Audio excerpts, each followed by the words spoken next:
Hello, and welcome to the start of a new semester. I want to just take a few minutes and put out this video for each of my seated and my online classes to make sure that we're all on the same page as far as goals and expectations for the class, and also as a way to introduce myself. So in that vein, my name is Stephen Bell, and I will be your instructor for this class, regardless of whether or not this is seated or online for you. I will put this video out on both platforms, depending on which are both of the classes that you're taking. A little bit about myself. Before I came to Johnston Community College, I spent 22 years with the Los Angeles Police Department in just a variety of assignments. I retired as a supervisor with the LAPD, but academically, when it comes to educational background, I have a bachelor's in criminal justice and a master's in criminal justice and leadership. And hopefully in the next just a few weeks, I'll be able to defend my PhD dissertation and finish my PhD. So that's an exciting time for me right now.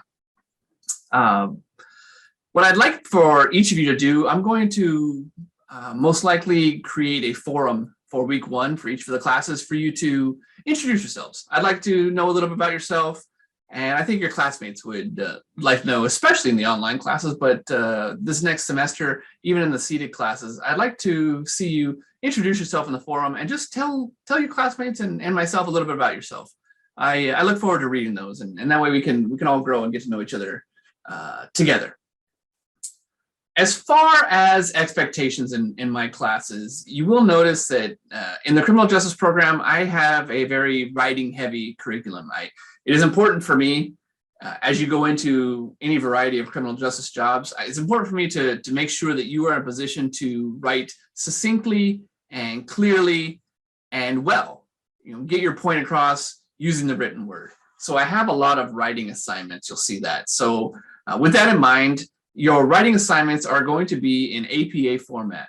I do that for a couple reasons. So one, it's a very commonly accepted academic format. And two, you may have used MLA in the past or Turabian in the past. And the reason I use specifically APA is because regardless of where you go in the criminal justice world, you're going to have rules that you need to follow. And either you're writing reports in certain formats, or you're using certain verbiage, or the terminology may be specific to the job that you have. And there's just a lot of rules that you have to follow with your employer.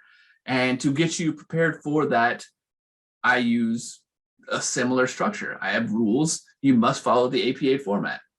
What I'll do is, if you're not familiar, or if you need a reminder with APA format, I'm going to post that in the first week or in the introductory folder, so you have a lot of exemplars to refer to when it comes to formatting, how your pages need to look, the fact that you need a cover page with your name, a title page, I should say, with your name, a reference page. Those are each separate pages. And you will be graded accordingly. If you follow the APA format, then you'll have all your points available. With each variation and deviation from APA formatting, you will lose points. One reminder is that APA formatting requires a specific method of citing your sources. And that gets me to my next topic. Citing sources is crucial to academic writing. And I am very much a proponent, as is the school, of making sure that when you use somebody else's material to support your thoughts, that you cite that material appropriately to make sure you're giving credit to the original author. Otherwise, we're essentially engaging in plagiarism, and that can't be accepted. It's against the rules for not only my classes, but also for the school. If you look at the student code of conduct, it's addressed there. Plagiarism will make you eligible for a whole variety of penalties, up to and including expulsion. So going forward in the class, make sure that when you have, and every one of your assignments will have, a requirement to cite a specific number of sources. Your discussion boards are going to require you to cite at least 2 outside sources. You need to cite them in an APA format, which means 2 things. One, you need to make sure that you have a separate reference page.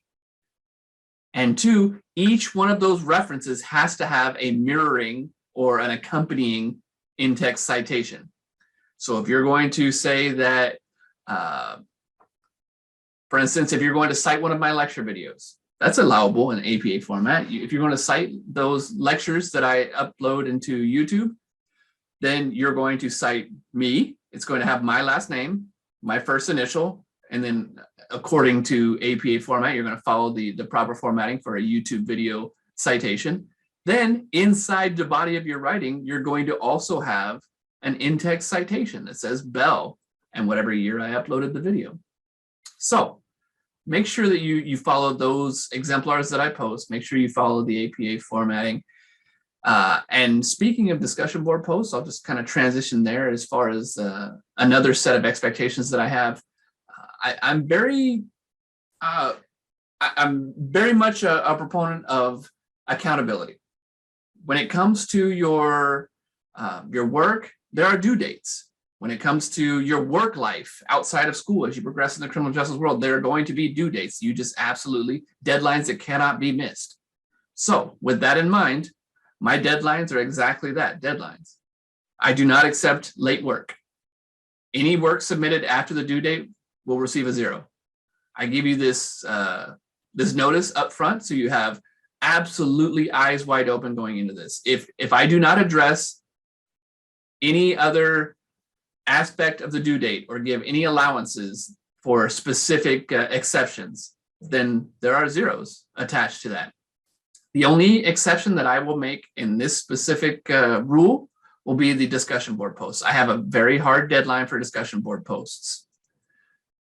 Our classes begin on Monday morning, whether it's seated or whether it is online. Monday morning is the first day of class.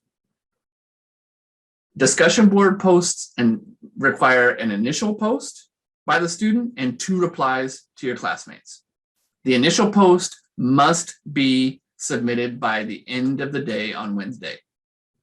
Your 2 replies are due by the end of the week.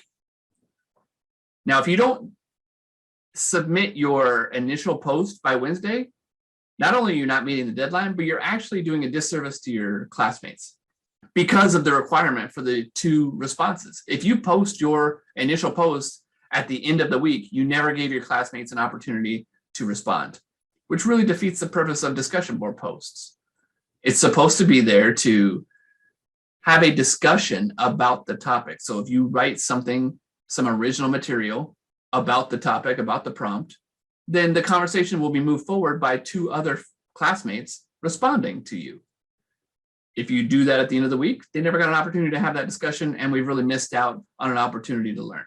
So with that in mind, bear in mind that discussion board posts, the initial post is absolutely due on Wednesday by the end of the day. If you do not post your initial post by Wednesday, the entire discussion board post will be reduced by 50%. That will be the only exception that I state here in this video for the 0% rule. Instead of being 0, you'll receive 50%, a 50% reduction in the entire assignment for that week. I expect the same rigor when it comes to plagiarism on your discussion board posts. Do not cut and paste material. You will be required to use at least 2 outside sources for each one of your initial posts. That does not mean cutting and pasting a large swath and then citing it. If you have too large of a percentage, you'll also be marked down for that. So just use outside sources to bolster what you're saying, to support your material. From there, I want to make sure that you read the syllabus. The syllabus, each one of the individual classes, each individual class has a syllabus attached to it, and it will give you the details you need to successfully have your journey in that class. If you have any questions, my office hours will also be posted in the syllabus. And until then, I look forward to meeting each and every one of you and wish you the best this semester.